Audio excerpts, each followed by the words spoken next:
लोकसभा चुनाव में आकाश आनंद को पार्टी का उत्तराधिकारी बनाकर मायावती ने सबको चौंका दिया था, लेकिन चुनाव के दौरान निजी भाषणों के चलते मायावती ने न सिर्फ आकाश आनंद को उत्तराधिकारी पद से हटाया, बल्कि बाद में ससुराल वालों की एंट्री के बाद मायावती नाराज हुई और आकाश आनंद को अभी हाल ही में पार्टी की प्राथमिक सदस्यता से भी हटा दिया गया था। ऐसे में एक बार फिर 14 अप्रैल यानी बाबा भीमराव अम्बेडकर की जयंती के दिन ऐसा क्या हुआ जो मायावती या यूं कहें कि बहुजन समाज पार्टी के लिए अनोखा दिन बन गया।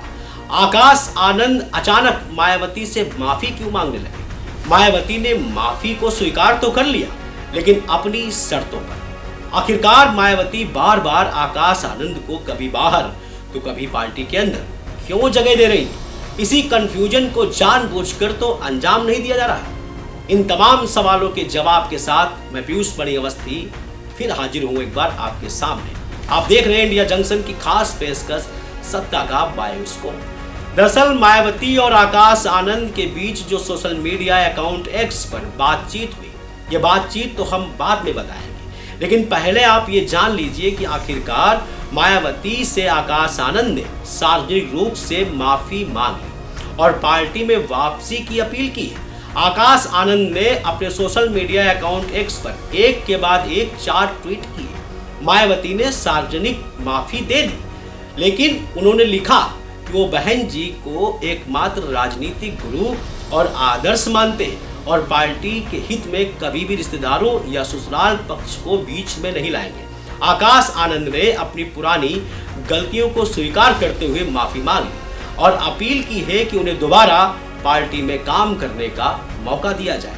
उन्होंने ये भी वादा किया कि अब किसी भी राजनीतिक निर्णय में वो अपनी निजी रिश्तों या सलाहकारों की कोई भूमिका नहीं होने देंगे। जवाब में मायावती ने भी ट्वीट किया, लेकिन इन 4 ट्वीट्स में सबसे अहम ट्वीट था मायावती ने अपना असली रूप दूसरे ट्वीट में दिखाया। मायावती ने भले ही आकाश आनंद को क्षमा कर दिया, लेकिन साथ साथ ये अल्टीमेटम भी दिया जो ये बयां कर गया कि माया को किसी की जरूरत नहीं, माया अकेली ही काफी है।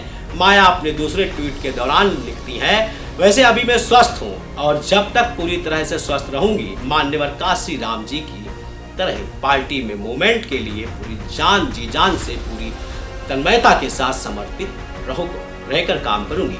ऐसे में मेरे उत्तराधिकारी बनाने का कोई प्रश्न ही नहीं उठता। मैं अपने निर्णय पर अटल हूँ और रहूंगी। दरअसल मायावती ने अपने सोशल मीडिया अकाउंट एक्स पर जो लिखा, उसके जरिए माया ने अपने दलित वोटर बहुजन समाज पार्टी के कार्यकर्ताओं और आम जनमानस को ये संदेश देने की कोशिश की कि भले ही मैंने अपने भतीजे आकाश आनंद को माफ कर दिया, लेकिन पार्टी की कमान अब मायावती के ही पास रहेगी, यानी मायावती अपने हाथों में ही रखेंगी। मतलब साफ है कि जहां मायावती ने एक बार फिर आकाश आनंद को अपनी पार्टी में आने के लिए हरा सिग्नल तो दे दिया, लेकिन रिस्ट्रिक्शन लगाकर साथ साथ अपने चौथे ट्वीट में मायावती ने ये भी दर्शा दिया कि भले ही आकाश आनंद को माफ कर दिया गया, लेकिन उनके ससुर अशोक सिद्धार्थ की गलतियों को माफ नहीं किया जाएगा, क्योंकि उन्होंने गुटबाजी की है। फिलहाल 14 अप्रैल की तारीख को चुनने का असली कारण ये भी जान लीजिए। दरअसल मायावती की पार्टी में जहां अंदरूनी भीतर घात लगाकर सवाल उठ रहे, तो वहीं मायावती की भी बढ़ती उम्र के चलते आकाश आनंद जैसे युवाओं की जरूरत भी कहीं ना कहीं पार्टी को महसूस हो रही थी। शायद यही वजह है कि 14 अप्रैल की तारीख चुनकर मायावती ने बाबा भीमराव अम्बेडकर की जयंती के दिन ये संदेश देने की कोशिश की कि माया का दिल तो बड़ा है, लेकिन माया खुद भी सक्षम है और पार्टी व पार्टी के मूवमेंट में जो भी गलती करेगा उसे बख्शा नहीं जाएगा, चाहे वह खास हो या फिर रिश्तेदार ही क्यों ना हो। वरना मायावती ने अपने सोशल मीडिया अकाउंट और आकाश आनंद ने जिस तरह से अपने एक्स अकाउंट पर अपना दर्द बयां किया, वो सब कुछ सामने मिलाकर सब की अगर बात की जाए तो कंप्रोमाइज की भी बात की जाए तो एक प्रेस कॉन्फ्रेंस करके मायावती अपने भतीजे आकाश आनंद को पार्टी में ले सकती थी, लेकिन उन्होंने ऐसा नहीं किया। आकाश आनंद को पार्टी में नहीं लिया।